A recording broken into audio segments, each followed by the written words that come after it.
स्वामी शिवानंद जी महाराज के शिष्य हैं। ठीक है, तो शिष्य बोलने से क्या होगा? शिष्य शिष्य बोलने से कुछ होने वाला नहीं है।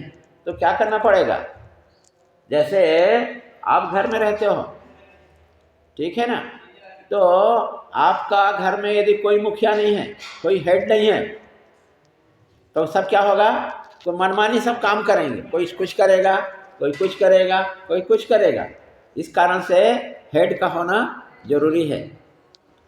ठीक है, तो क्या हेड मतलब क्या? उसके दिमाग से हमको काम करना, उसके बुद्धि से काम करना।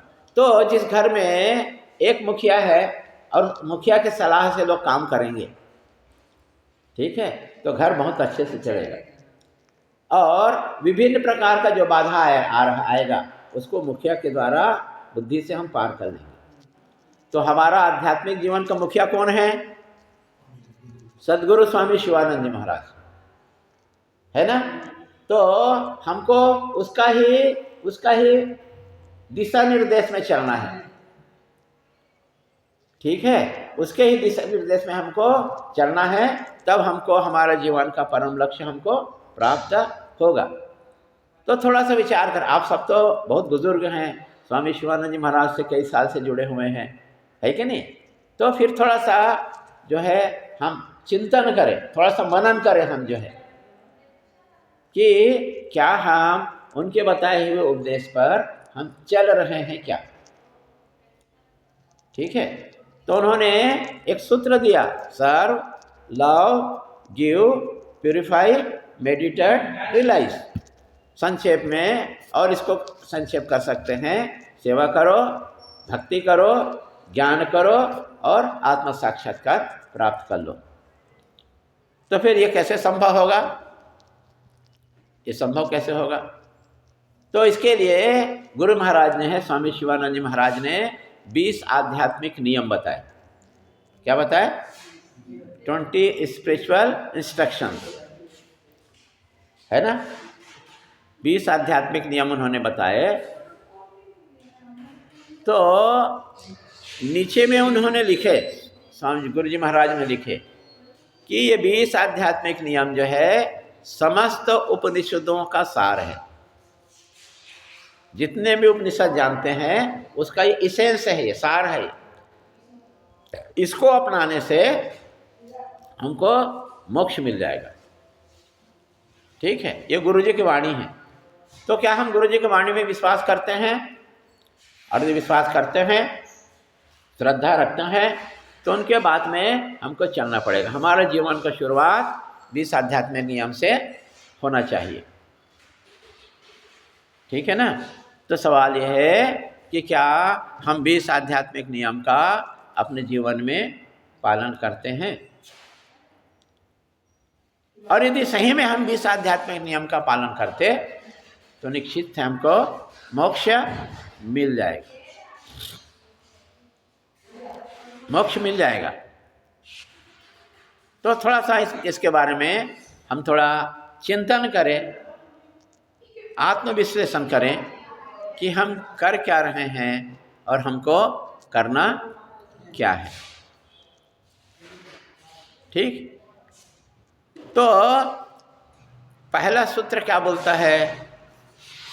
पहला सूत्र बोलता है गेट अप एट 4 o'clock, 4 बजे सो के उठना है। ठीक है, इसमें चर्चा करते हैं कि 4 बजे हम सो के उठना चाहिए। तो क्या हम जो है सुबह 4 बजे सो के उठते हैं?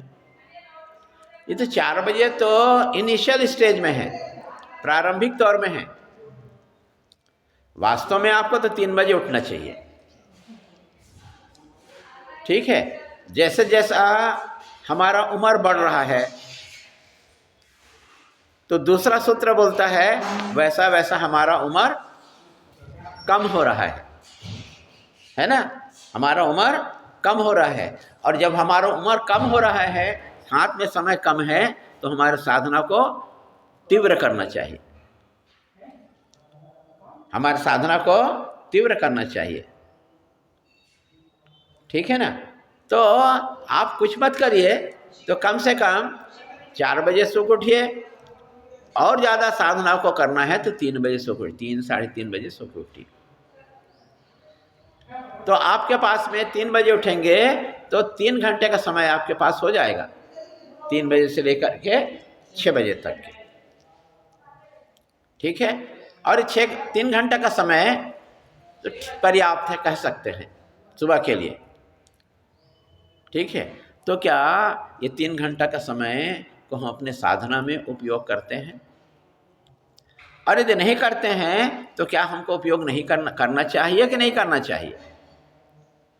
इस बात में थोड़ा गंभीरता से चिंतन करना चाहिए, ठीक है। अब 3 बजे तो लोग उठ जाते हैं, 4 बजे भी उठ जाते हैं, पर उनके पास साधना करने का कोई प्लानिंग नहीं है, कोई योजना नहीं है कि हम साधना क्या करें हम जो, ठीक है ना। कोई तो इधर उधर घूमते रहते हैं, मॉर्निंग वॉक चाहिए, मॉर्निंग वॉक चाहिए कि तुम्हारा ऊपर जाने का तैयारी चाहिए, ठीक है। तो हमको समय का सदुपयोग करना है, हमको समय का सदुपयोग करना है, हमको साधना में जीवन होना है। हम मॉर्निंग वॉक क्यों करते हैं? शरीर को चुस्त रखने के, शरीर को ठीक ठाक रखने के लिए। अरे शरीर तो एक दिन नष्ट होने वाला है, आप कितना भी प्रयास करो शरीर को आप रोक नहीं सकते।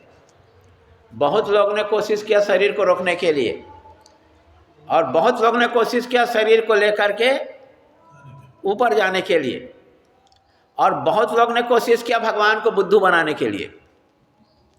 सिर्फ शरीर रहना चाहिए, ठीक ना।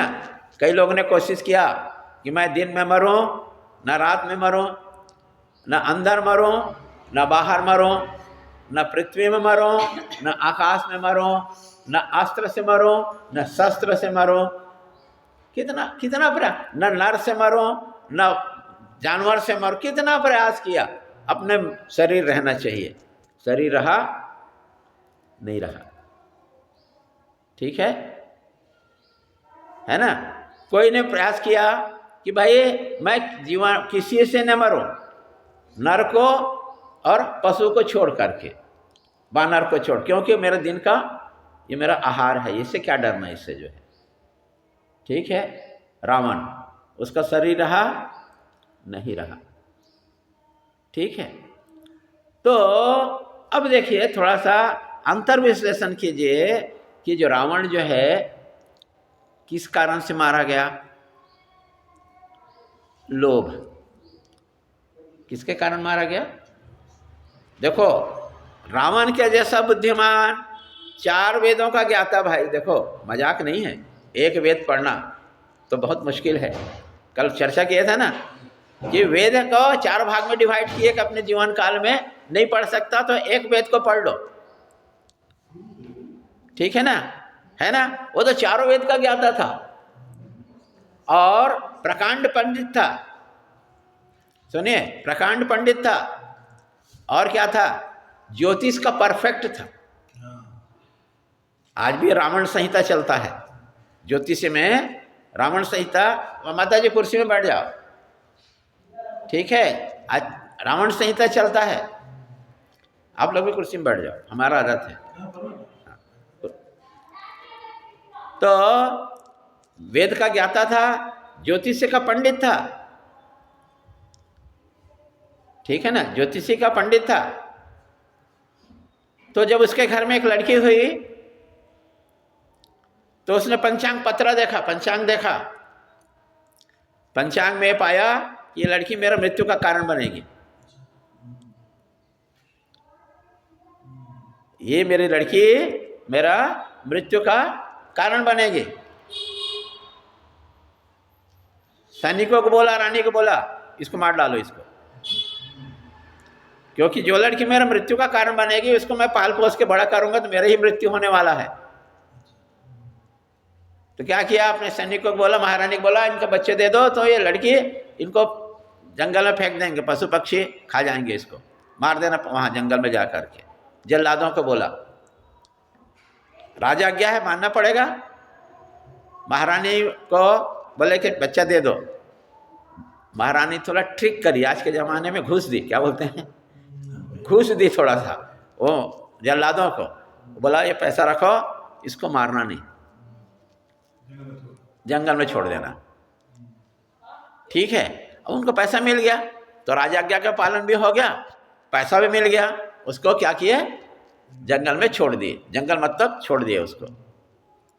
ठीक है, तो उसी को जो है जनक ने उसको प्राप्त किया उसको। ठीक है, तो जो कृष्ण भगवान जो बोलते हैं मम माया दुरस्तया, मेरा माया को पार करना अति मुश्किल है। ईश्वरी इच्छा सर्वोपरि है, उसके ऊपर किसी की इच्छा नहीं चलेगा। आखिर में क्या हुआ, वही सीते उसका मृत्यु का कारण बनी। तो इतना बड़ा पंडित है, इतना बड़ा ज्ञानी है, तो किस कारण मारा गया, वो जो है लोभ के कारण मारा गया। ठीक है, अपने कामना को कंट्रोल नहीं कर पाया। देखो आपने सुना उसकी लंका कैसे थी, सोने की लंका थी। अरे भाई, अब एक तो हम जो है 10 ग्राम अभी सोना खरीदने के लिए सोचना पड़ेगा हमको जो है। ठीक है, उसका तो पूरा बिल्डिंग ही सोने का बना हुआ था, सोने की लंका थी, यहाँ तक कि दीवार भी पूरा सोने का था। और जहाँ जहाँ जिस राज्य में जाता था वहाँ के सुंदर स्त्रियों को ले आता था, कामी पुरुष था। इतने सुंदर स्त्रियां होते हुए भी, इतना सोने का लंका होते हुए भी अपने कामनाओं को वो कंट्रोल नहीं कर पाए। तो हमें इन सब से सीख लेना चाहिए, सबक लेना चाहिए कि how to control our desire, अपने कामनाओं को हम कैसे संयम करें। ठीक है, तो गुरुजी महाराज, स्वामी चिदानंद जी महाराज एक बहुत अच्छा बात बोलते हैं, बहुत बार सुना मैं, चाह गई चिंता मिटी मनवा बेपरवाह, जिसको कछु ना चाहिए वह है साहन साह। जिसको कुछ नहीं चाहिए वो राजाओं का राजा है। गुरुजी के मुँह से बहुत बार सुना मैं। चाह गई चिंता मिटी मनवा बेपरवाह, जिसको कछु ना चाहिए वह है साहन साह।